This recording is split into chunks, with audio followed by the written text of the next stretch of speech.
શહેરમાં મધ્યરાત્રિએ પોલીસનું સઘન ચેકિંગ, બસ સ્ટેશન સહિતના વિસ્તારોમાં કરી તપાસ। મોરબી શહેરમાં તાજેતરમાં પોલીસ દ્વારા મધ્યરાત્રિએ સઘન ચેકિંગ હાથ ધરવામાં આવ્યું છે। આ ચેકિંગ દરમિયાન બસ સ્ટેશન સહિતના વિવિધ વિસ્તારોમાં સરપ્રાઇઝ ચેકિંગ કરવામાં આવ્યું। પોલીસે શંકાસ્પદ વાહનો અને વ્યક્તિઓની ઝીણવટભરી તપાસ કરી અને સંભવિત ગુનાહિત પ્રવૃત્તિઓને રોકવા માટે પગલાં લીધા। ચેકિંગ દરમિયાન પોલીસની ટીમે વાહનચાલકોના દસ્તાવેજોની તપાસ કરી અને શંકાસ્પદ વ્યક્તિઓની ઓળખપત્રો ચકાસ્યા।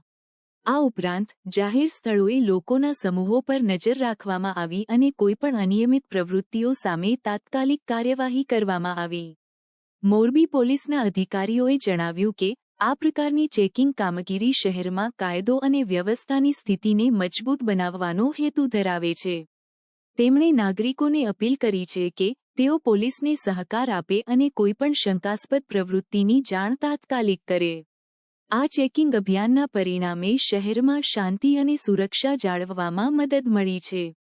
પોલીસે જણાવ્યું કે આવનારા દિવસોમાં પણ આવા ચેકિંગ અભિયાન ચાલુ રહેશે જેથી શહેરમાં કાયદો અને વ્યવસ્થા સુનિશ્ચિત રહે।